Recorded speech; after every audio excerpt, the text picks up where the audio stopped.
After discovering my wife's affair, I orchestrated a downfall that left her and her lovers with nothing. I thought I'd feel fulfilled. But greetings. Dear gentlemen, today you will hear a story about adultery. Well, let's listen to it. My name is Michael and my wife is Jennifer. We have been happily married for 17 years. Our wonderful family consists of 2 lovely children, our son Jacob, and our daughter Emily. Jennifer has been coming home late from work all the time lately, and today was no exception. It was close to 10:00 at night when she finally arrived. By this time, the children and I had already had dinner and completed our homework. They had been in bed for about an hour, apparently not understanding either the absence of their mom or its cause. This recent event has deeply upset me, as I have been carefully analyzing our financial situation for the last hour. Over the past 2 years, our situation has deteriorated significantly. Our income has dropped dramatically, but my wife didn't seem to notice. She continued to spend money without hesitation, as our financial difficulties did not exist. Just a few minutes ago, I completed the hard work of paying the last bills, realizing that we would barely be able to hold out for a few more months. Against the background of this alarming situation, I thought about my life plans and what lies ahead. I may have made a grave mistake. For the past 2 years, I've been fixated on an impending time bomb, not knowing if it will eventually explode, and when I always expected her to explode. But over the years, doubts began to overcome me. I could not determine how long she stood and silently watched me. Lately I have been more and more immersed in my thoughts, and, as a result, I have lost track of time. In the end, she broke the tense silence by crossing her arms and putting on her usual expression of contempt. "Michael, I want a divorce," she said. At that moment I was struggling to sort out my emotions. My spirit was so heavy with doubts and self-loathe that I was almost numb from the new feelings that arose. The situation could not be called humorous, but despite its seriousness, I tried to suppress laughter. After 17 years of marriage, my wife suddenly announced that our journey together was coming to an end and that everything we painstakingly built would be destroyed. Surprisingly, a long-forgotten feeling flashed through me, causing an almost imperceptible smile of relief.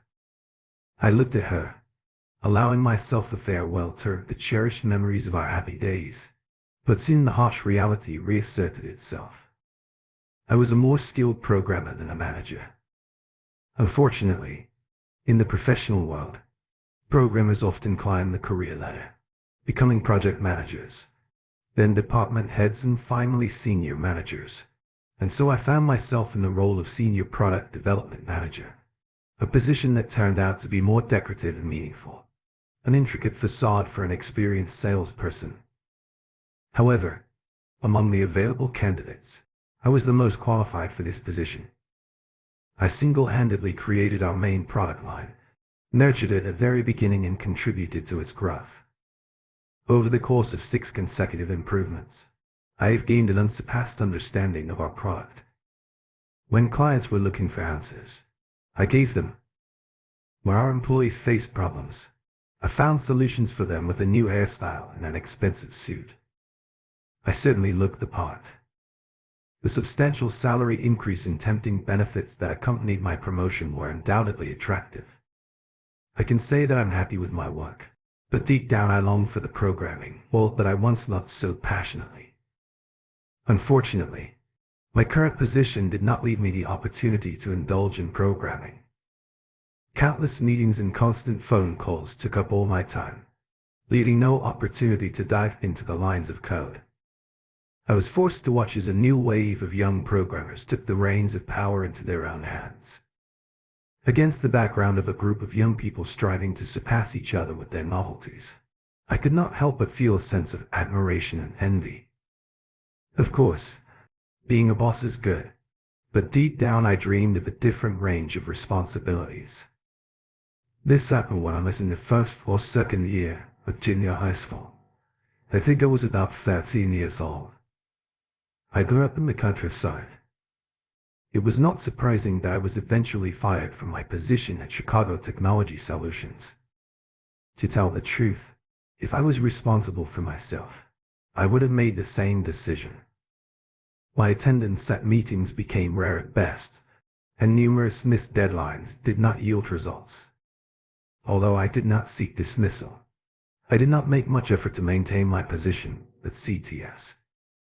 I was in a state of prolonged frustration. It took almost 3 months before I was finally able to overcome the initial state of depression and gather strength for further work. Unfortunately, my attempts to move forward were extremely unsuccessful.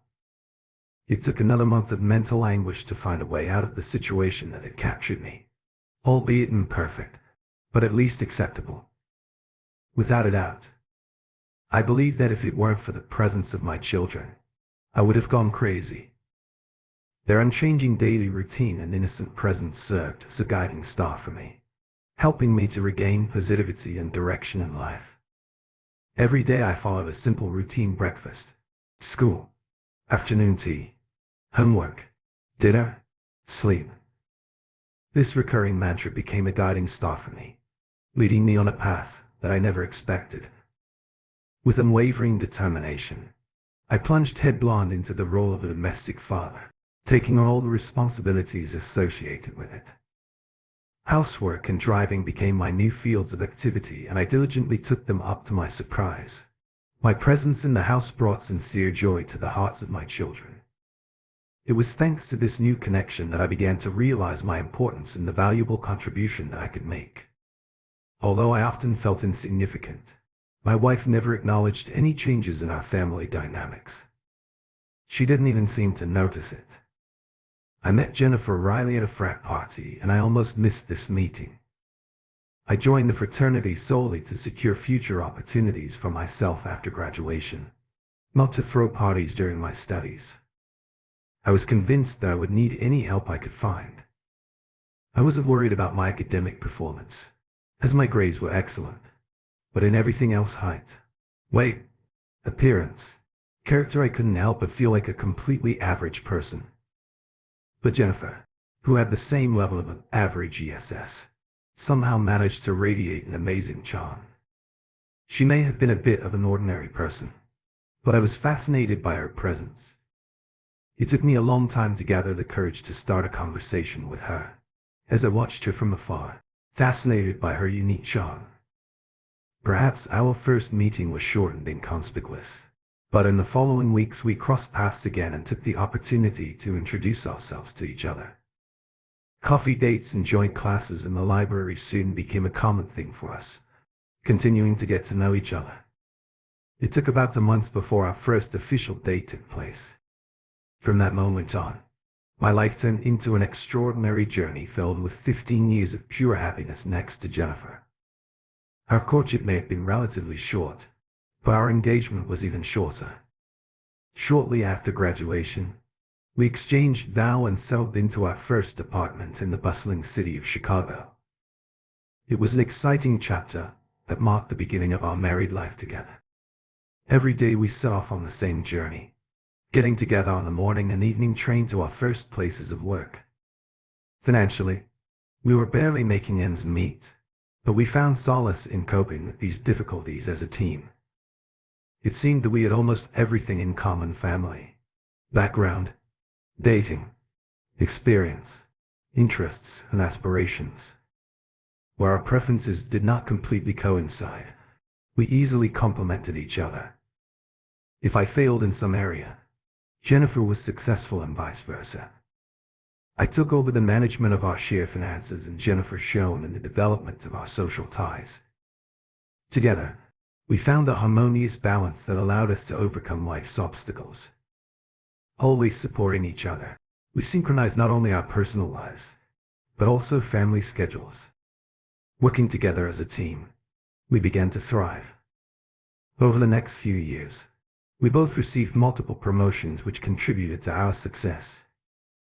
Our circle of friends expanded significantly, bringing us joy and new acquaintances. We diligently saved money, which allowed us to buy our first house, and, at the same time, not deny ourselves the pleasure of traveling and having fun. Our intimate life reflected the development of our relationship, starting with gentle hugs and affectionate kisses on the first day. As our connection deepened, we searched for more passionate moments, eventually realizing our exclusivity. After 8 years of our life journey, Jennifer made the decision to quit her job when our beloved son, Jacob, appeared in our lives. After the joyful birth of Jacob, our family was replenished with daughter Emily. A little over a year later, we made a significant move buying a spacious 3-bedroom house in the suburbs, which allowed us to accommodate our growing family and even adopt a fluffy pet. Together with the new house, we purchased a family sedan and minivan, ensuring comfortable movement for all of us. In many ways, our life entered a pleasant average rhythm to children, a beloved pet, a cozy house, and 2 reliable cars. I thought that such a state was the pinnacle of happiness, but I did not yet know that even greater happiness was waiting for me ahead. Shortly after Emily's first birthday, I was pleasantly surprised to receive a well-deserved promotion to the position of manager, which further increased my professional level. After the promotion, it seemed to us that the universe finally recognized what we hadn't noticed for years, that I was an ordinary person who quietly and meekly joined the general mass. The salary increase was significant. It should not be taken lightly, and we certainly did not underestimate its importance. In addition, the advantage of a flexible schedule was added to my new position, allowing me to work most of the week from home, occasionally coming to the office for important meetings with employees and management. It is often said that money cannot buy happiness, and I fully agree with this opinion. While money may not be able to directly buy happiness, it certainly can afford certain amenities and opportunities. Thanks to increased financial stability, we were able to invest in stylish clothes and self-care, prioritize treatment, and purchase a new home in a more attractive area. These changes have led to the fact that we have both gained self-confidence. I, who used to be considered average, now turned out to be slightly above average, and my wife, whom I always thought was beautiful, has turned into an incredibly attractive person. Our intimate life, which was already fulfilling, has reached new heights. In addition, our travels have become more enjoyable, and we have the freedom to spend time with our children while saving money for future retirement. When Emily started going to elementary school, Jennifer made the decision to return to work on a part-time basis, which brought a new dynamic to our lives. She quickly got a job at a startup marketing firm, which she believed she would like. Her daily routine was as follows. She drove the kids to school before going to the office and finished her day when it was time to pick them up. This routine was the perfect addition to our lives, since her salary was not the main one we could save. According to my calculations, by the time our children graduate from college, we will have saved enough money to retire and enjoy a comfortable life. Quite by chance, just 3 months before our 5th wedding anniversary, I stumbled upon the horrifying revelation of my wife's infidelity. Ironically, this discovery happened on my own birthday, although I didn't know about the evidence until 2 days later. It took me several weeks to connect all the dots and understand the truth. At first, I dismissed my wife's desire to take a more active part in work at the new place, believing that it meant she would work a few extra hours a week and I would take on the responsibility of picking up the children from school. But these changes in our daily routine did not have a significant impact on my schedule, and I readily took on the responsibility of picking up the children without complaint. After about 3 months, I began to notice that my wife was becoming more and more anxious and distant. Worried, I asked her about it, and she explained that she was just trying to find herself at work and was experiencing some stress. Trying to lighten her burden, I decided to take on additional responsibilities around the house. Unfortunately, our once ardent, intimate life began to fade noticeably. We decided to talk openly about it, and she frankly said that she no longer felt the need to engage in intimacy with the fervor of a rabbit citing her age. It was the first time I heard such frank words from her, but we made effort to rectify the situation. After a little revival, our intimate life came to naught again, and I did not dare to touch on this topic for fear of provoking a quarrel. I was close to breaking down when an unexpected find forced me to face the truth. The weather got noticeably colder, and I started looking for my sweater. Since I took on the duties of AS, I sometimes confused the closets in which our clothes were stored. Rummaging on the shelf of my wife's closet, among a collection of old shoe boxes, I came across a hidden gift. It was impossible not to notice a pink box decorated with a white ribbon, clearly from a lingerie store. My excitement increased when I noticed the postcard addressed to my beloved. A brief internal struggle ensued in my head. Should I immediately delve into its content to be patient and wait? In the end, curiosity won out and I decided to open it. The anticipation that after reading the postcard I would admire wife did not allow me to restrain my impatience. I grinned when I read the message in which they kindly asked for forgiveness for wrapping the gift. On your birthday, you can unwrap your true gift, the contents of the box, and when I put on what's inside, you can take my last remaining innocence. Love, Jennifer. For the next 48 hours, I did my best to impress her. I met her at the door with a bouquet of flowers, pampered her with a foot massage, cooked her favorite dish, but her reaction was not what I expected. It seemed that she simply tolerated my blaze of affection. On my birthday, I made sure in advance that the children did their homework, hoping not to disrupt an unexpected surprise, but I was shocked when Jennifer came home late from work. To my bewilderment, she asked what we would have for dinner. However, I was willing to play along with her. To keep the element of surprise, I offered to go for pizza, which elicited cheers from the children. Having decided on our plans, we set off, but as soon as we were about to leave the wait, Peters performed the heartfelt song "Happy Birthday" for me. Surprise flashed in my wife's eyes, but she quickly regained her composure. "I'll give you your present later, Michael," she said, smiling. The drive home was filled with tension, and I narrowly avoided an accident. The 15 minutes spent waiting for the children to get ready for bed seemed excruciatingly long to me. The next 15 minutes of waiting for them to fall asleep were no less excruciating. Fortunately, Jennifer returned from an urgent trip to the store for milk shortly after they fell asleep. When I got to the bedroom door, I noticed that Jennifer was not in the room. I lay down on the bed and waited. After a while, she came out of the bathroom, dressed in a long flannel nightgown, without makeup, with her hair in a ponytail. By this point I was already beginning to feel a slight disappointment from the picture that was happening. "When will I finally get my gift?" I asked. She joined me in bed, slipped under the covers and reached out to turn off the lamp in the bedroom. "Oh, I almost forgot." She said. She opened the drawer of the bedside table and took out a small square box wrapped in bright wrapping paper with colorful balloons, which we used to our son's previous birthday. Handing it to me, she said, "Happy birthday. This happened when I was in the first or second year of junior high school. I think I was about 13 years old. I grew up in the countryside." With these words, she rolled over on her back, turned off the lamp and fell asleep. I was too stunned to even open her gift. The next day, my depression flared up with renewed vigor. I kept replaying the events of the past day in my head, trying to figure out what I had done. That cast a shadow on our evening. I was completely at a loss. For almost a week I fell into despair.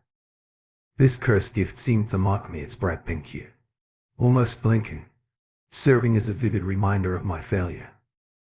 I've heard all these cliches before. The husband is always the last to know.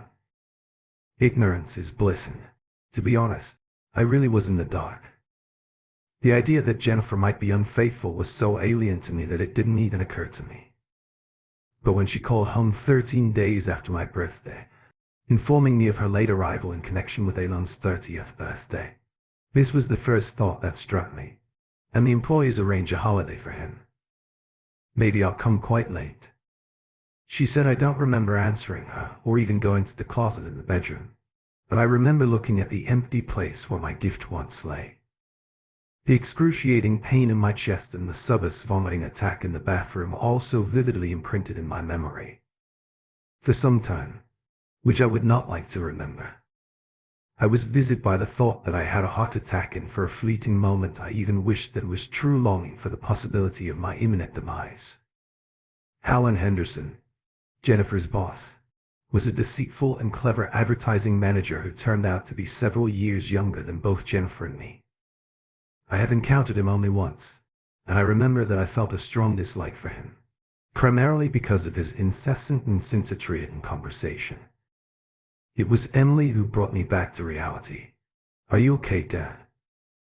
Her worried voice broke through the fog in my mind, and it took me a few moments to focus on her tear-stained face looming over me.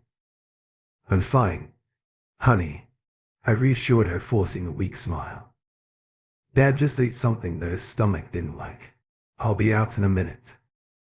In the end, I managed to escape from the confinement of the bathroom. Although much of what happened after that remained in my memory, I only remember that I reached for my forgotten bottle of whiskey, the dusty appearance of which testified to my inattention.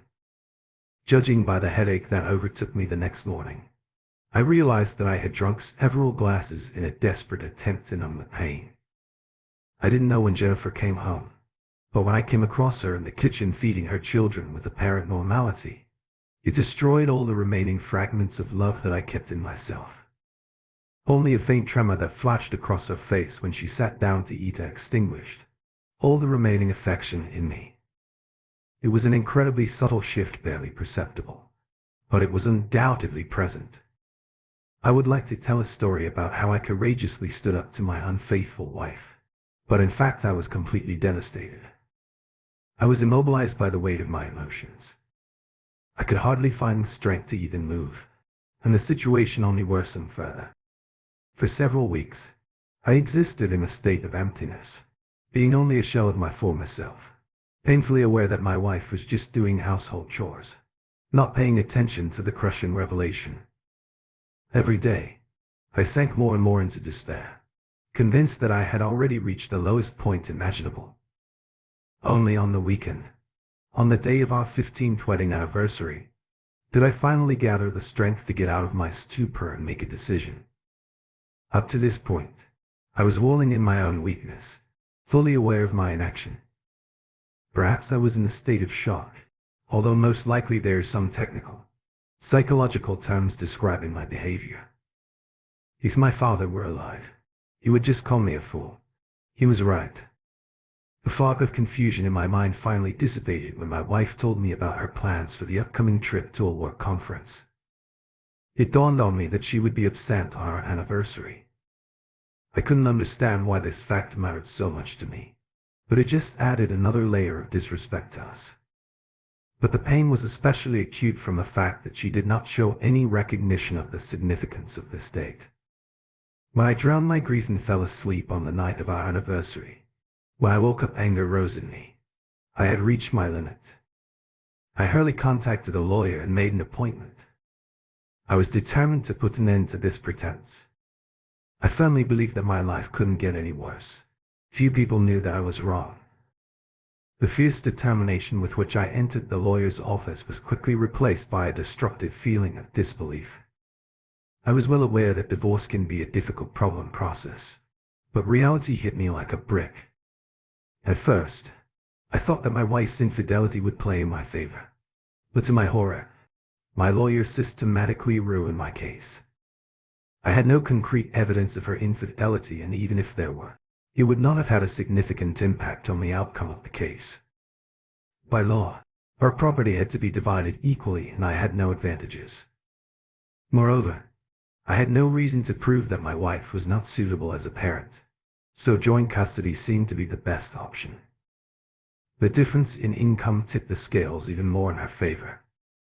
Since I had to pay both spousal maintenance and child support, it was becoming more and more likely that my wife would be entitled to primary custody.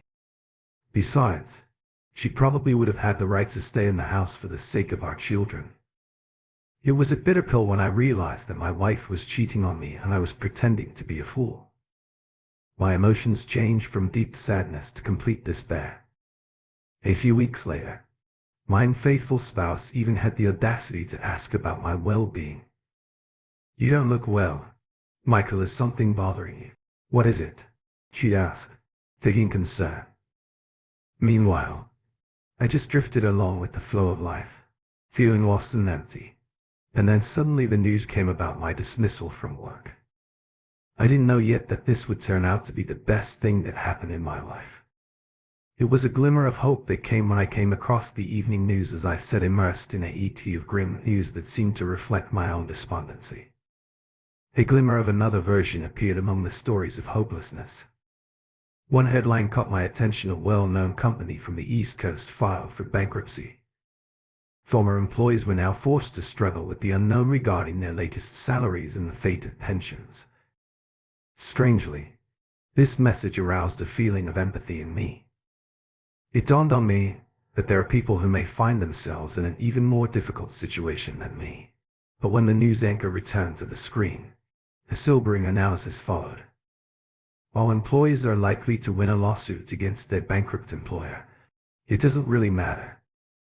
In the end, the harsh reality was that they had nothing left. All the funds disappeared and the employees were in a state of financial collapse. It didn't take much effort to put all the fragments together and develop an elementary plan. If there was nothing to take, then the wife could not claim anything.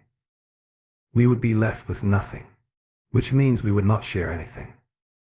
Of course, this meant that I was sabotaging myself. But considering that I was already doomed to lose half of everything, then is it really important for me to have the rest? My initial plan was simple enough. Since I was currently unemployed, I decided not to look for a job. Instead, I decided to squander all our savings until there was nothing left. Admittedly, it was a somewhat reckless idea, and even I doubted its feasibility. Nevertheless, it gave me a sense of purpose, something to grasp in the conditions of chaos. 2 years doesn't seem like an eternity, but the days seemed painfully monotonous, especially when I was alone. Most of the time, it became obvious that Jennifer was the lifeblood of our circle of friends. As she moved away from me, I realized the lack of truly deep and meaningful connections. The fact that I was an only child made my loneliness even worse. I found myself in a state of deep loneliness, having prematurely lost both parents, my father from a heart attack and my mother from cancer. With their absence, I was left completely alone in this world. Although a detailed account of how I lived is likely to be tedious, I can briefly describe these 2 years as nothing short of horror. In the midst of this devastation, my children have become the only source of light in my life. I have never been prone to excessive spending. Scrupulously watched every penny spent, but there was a shift in me. I started withdrawing modest money weekly, carefully saving it for certain purposes. After about 2 months, I realized that our expenses were not going at a pace that could bring significant results.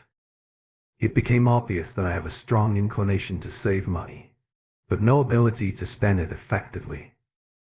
In this regard, I decided to step up my efforts and change the initial strategy. As a result, I decided to enroll in the Executive MBA program, despite the high cost of training. In addition, this program was conveniently located in my region, in one fell swoop. I made a significant investment, almost 12.0. In addition, I impulsively purchased a new luxury SUV, which cost me a staggering 6.0. I allocated a significant sum of 26.0 to fully finance the educational savings accounts of my children. In addition, I indulged in a lot of spending, investing several thousand in a new wardrobe. Furthermore, I began to withdraw cash more and more often. Twice a week, I took the kids to school, went to the bank and drove by the lake.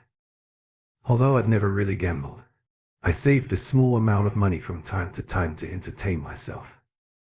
I spent enough to create the illusion of a day spent at a casino with receipts for lunch, snacks and parking. Most of my funds were stored in a secure wall safe located in our garage. It served as my personal reserve, designed to protect me in case of disputes related to divorce. Another significant item of expenditure was the establishment of permanent private surveillance of my wife and her lover. I spared no expense, requesting exhaustive documentation, including videos, photographs, and a daily log of their actions. I'm ashamed to admit how much this event cost me. You're probably wondering if my wife noticed my unusual spending. I would say yes, except for the money spent on gambling, which went unnoticed. I had to tell my wife about the transfer of funds to her children, since her signature was required on the custody accounts. She must have noticed the new car and wardrobe, but she never mentioned them. I'm sure she thought I was working conscientiously and that we were still living a comfortable lifestyle. It is interesting that she herself made some purchases about which I was silent.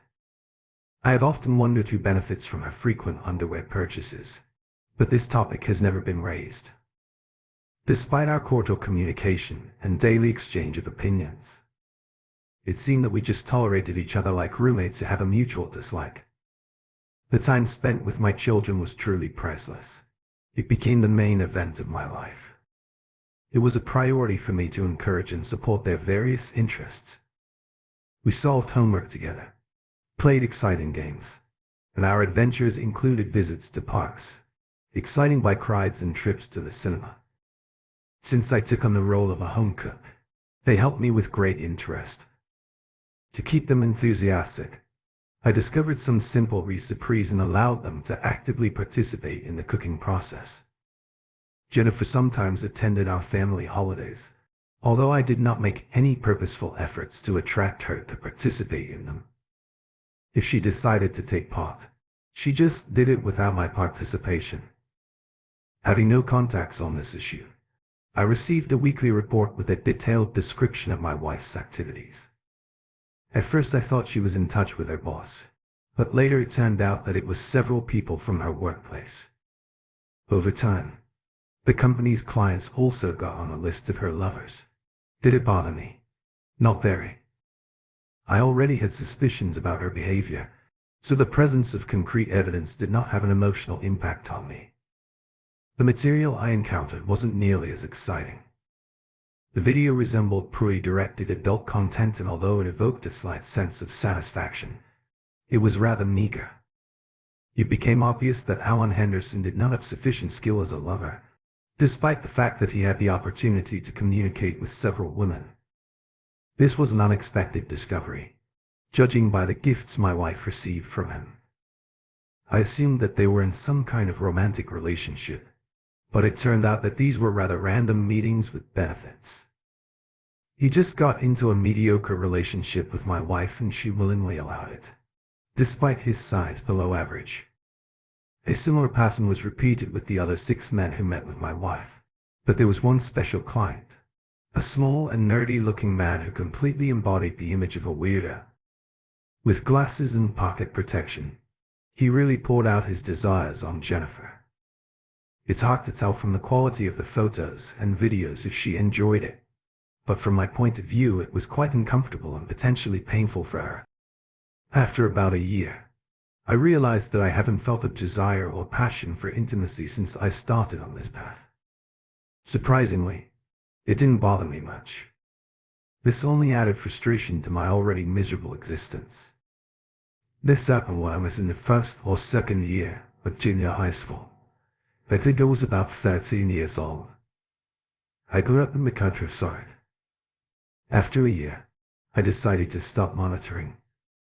Looking through the materials received had become a tedious task, and I had seen enough of them. Despite classes taking care of children and gambling, I had a significant amount of free time. It was then that I decided to shift the focus to life after marriage, which I assumed would eventually become a reality.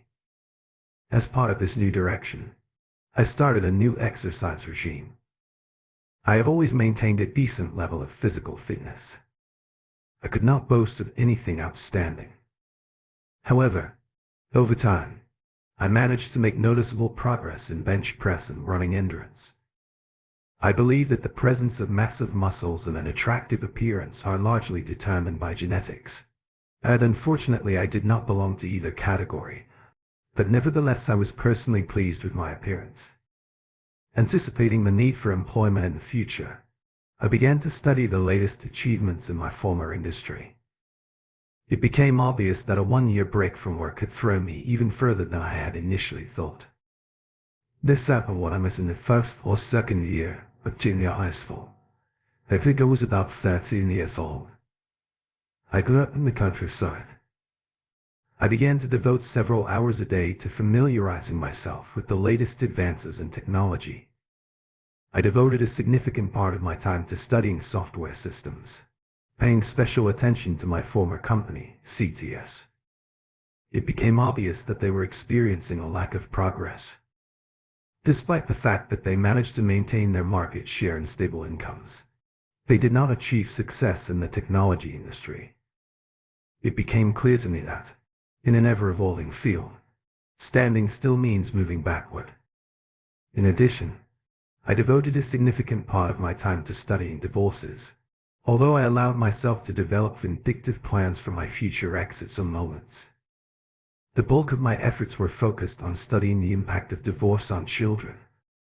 I have already made significant progress in dealing with my own pain, and the presence of my children has played a crucial role in this healing process. It was important for me to be fully prepared for the upcoming process of their transition, but I found that there is a huge amount of information, most of which, in my opinion, is irrelevant or misleading. As my adventure continued after about 8 months, panic set in.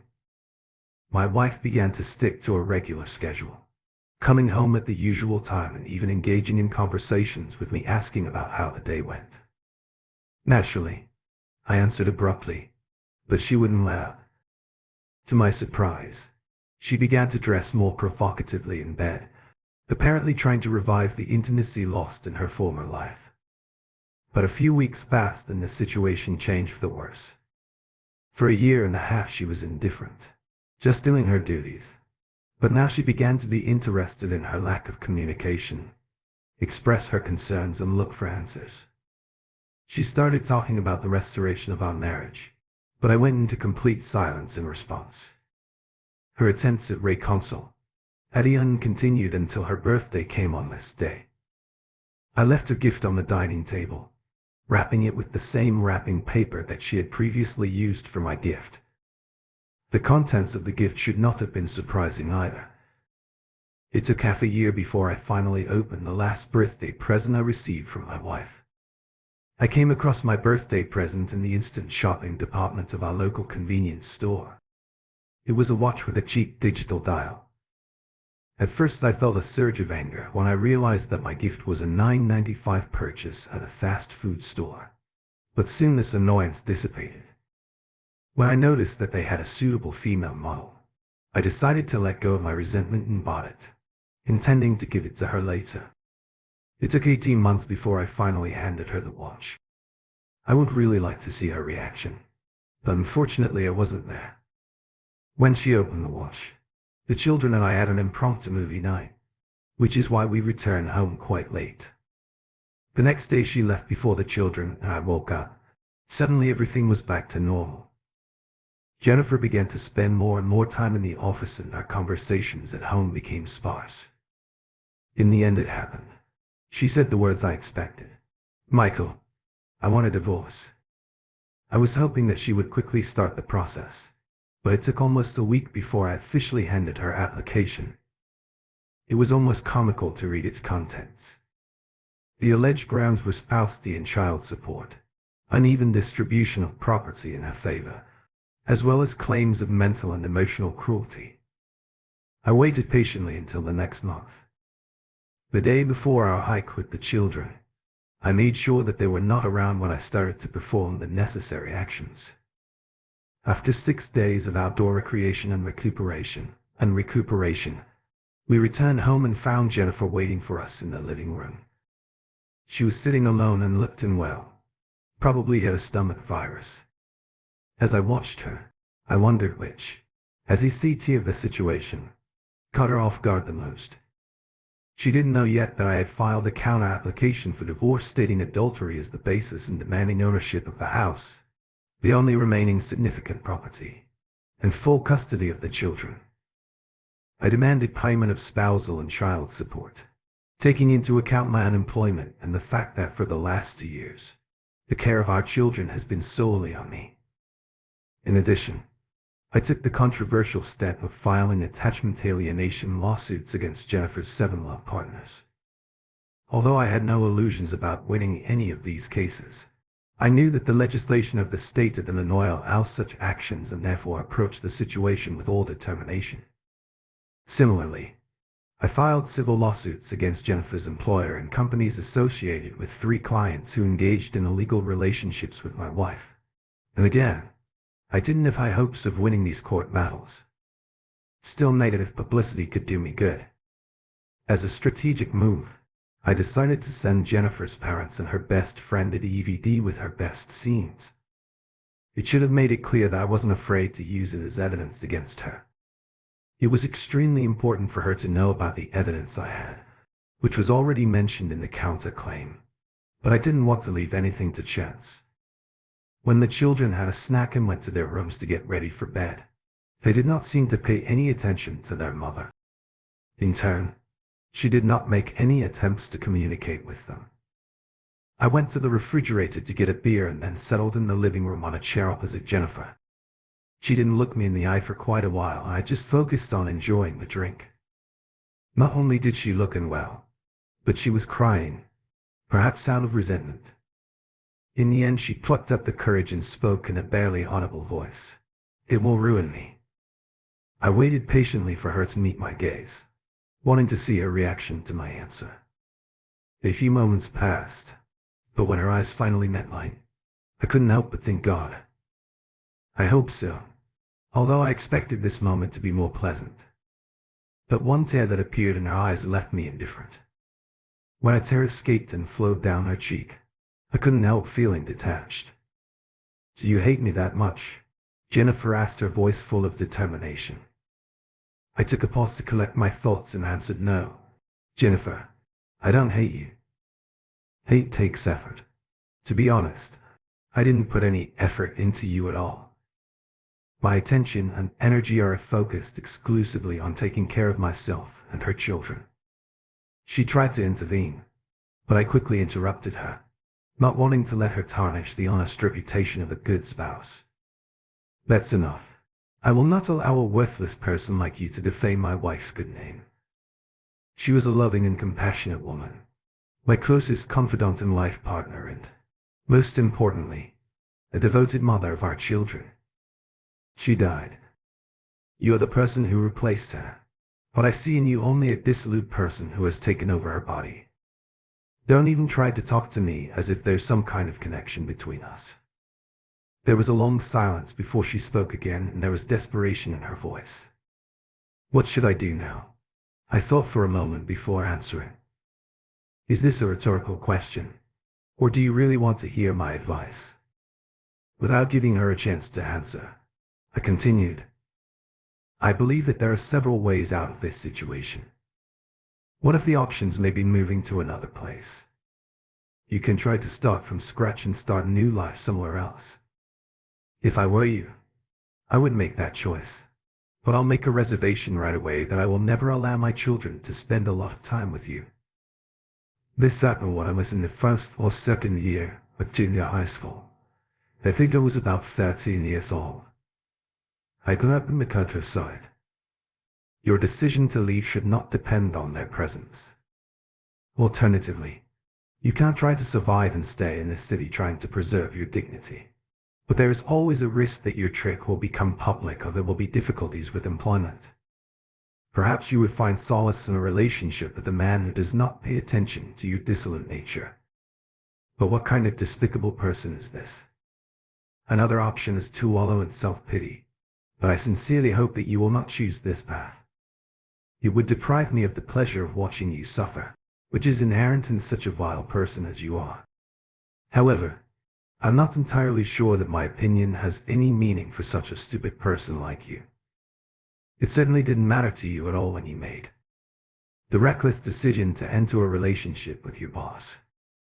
I've been imagining this speech for months, looking forward to the opportunity to express my pent-up emotions.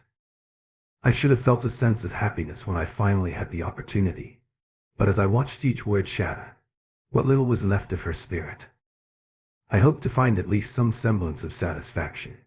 Instead, I felt empty and empty. After the divorce, life became complicated. Surprisingly, my lawsuits have brought much more results than I expected. The amount of the settlement agreement received from 3 companies whose employees entered into a relationship with my ex-wife amounted to just over $1 million. This was a pleasant surprise, considering that my lawyer warned me against significant results during the analysis after the game. Apparently, after the lawyer became convinced of how effectively he was conducting legal proceedings against my ex-wife's company. These companies wanted to avoid the negative impact of publicity and quickly resolve the issues that arose. As a result of a long process of investigation, filing petitions, testifying and strategic leaks of information to the press, we managed to liquidate my ex-wife's company. At the same time, I started my own covert operation, discreetly sending emails to the heads of the companies that remained, revealing information about my wife, her boss and their illegal connections. I wondered if these customers really wanted to maintain a relationship with a company that would inevitably face serious consequences. Over time, as the scandal unfolded, their incomes gradually declined and employees who wanted to distance themselves from the scandal decided to quit, further contributing to the fall of the company. As a result, they declared bankruptcy. Alan Henderson was fired and left the city, bearing the weight of shame. Although the check I received was only $20,000, it brought me more satisfaction than my previous victories. My pursuit of claims for abandonment of love relationships did not bring any results, as I did not expect. Nevertheless, 4 wives managed to get financial payments from their husbands, which led to subsequent divorces, although their consequences were far from the most glamorous. In addition, throughout this story, I unwittingly harmed myself by regularly encountering people who were familiar with my experiences for some time. The bullying and ridicule reached an uncontrollable level. Whether it was luck or misfortune, it didn't affect me much. Already burdened with a sense of failure, someone's statements did not have much influence. Surprisingly, some of the TAUN turned out to be quite clever. For me, it has always been the main thing to protect children from collateral damage, and I have largely succeeded. Although they experienced temporary distress, they quickly recovered. But my biggest triumph was my reinstatement as Vice President of Design and Development at CTS. Against the background of the personal problems that engulfed me, one of the distractions that gave comfort was the return to programming. For 2 years, I devoted myself to creating an add-on to the core CTS software, which easily combined with 2 competing software suites. Taking advantage of my development, I took up entrepreneurship and created my own company, starting the sale of my innovative creation. It is noteworthy that, less than a year later, I received purchase offers from all 3 companies wishing to purchase both my company and the software. The culmination of this success was the conclusion of a stunning deal worth $1 million. In addition to the amazing remuneration I received from CTS, which was simply incredible, I briefly thought about retirement. But given the complete lack of social life, I realized that without having a reason to leave the house every day, I would most likely become a recluse. Fortunately, my newfound financial stability allowed me to hire a kind-hearted elderly woman who simultaneously served as a housekeeper and nanny for my children.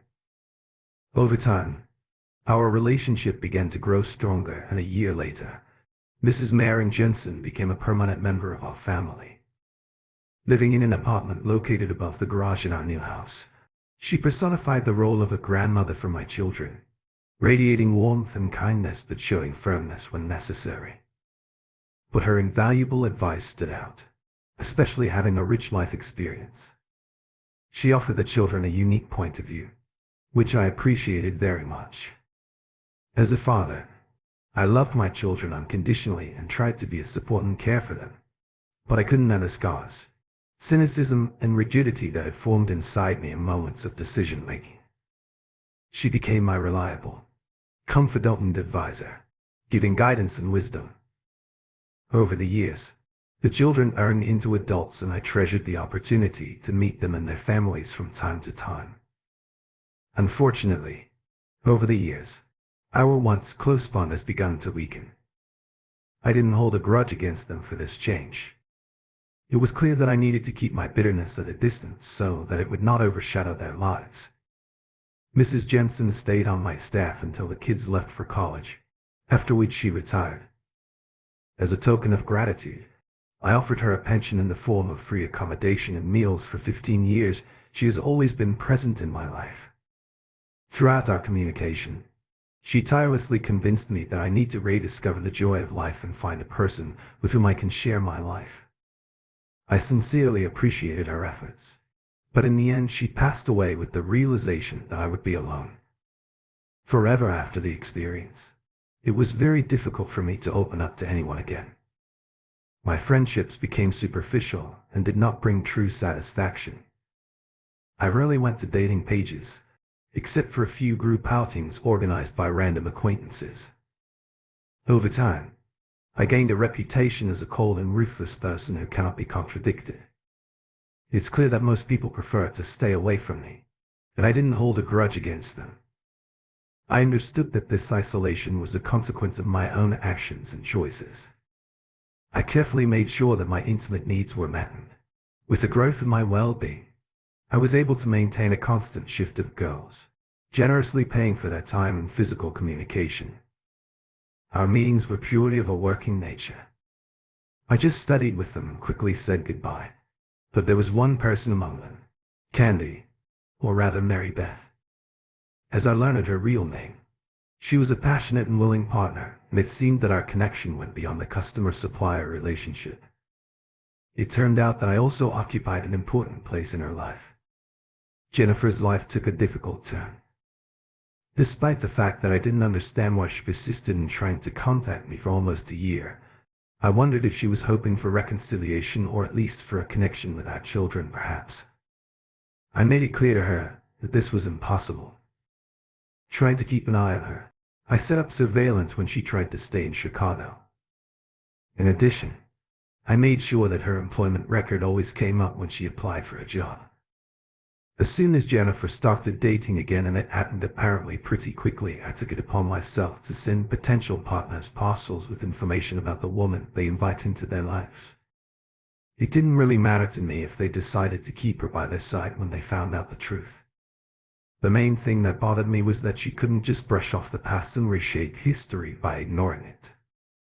After all, I had to deal with the consequences of our history every day, so it would be fair if she had to deal with it too.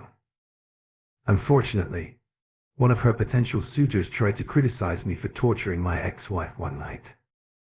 Having plucked up the courage, he appeared on the threshold of my house and forcefully pushed me, causing me to stumble and fall while opening the front door. This turned out to be a serious mistake on his part. As a result of the collision, I was left with a noticeable black eye. He pleaded guilty to assault and trespassing, receiving a suspended sentence as a first-time offender. After this incident, Jennifer did not try to contact me again.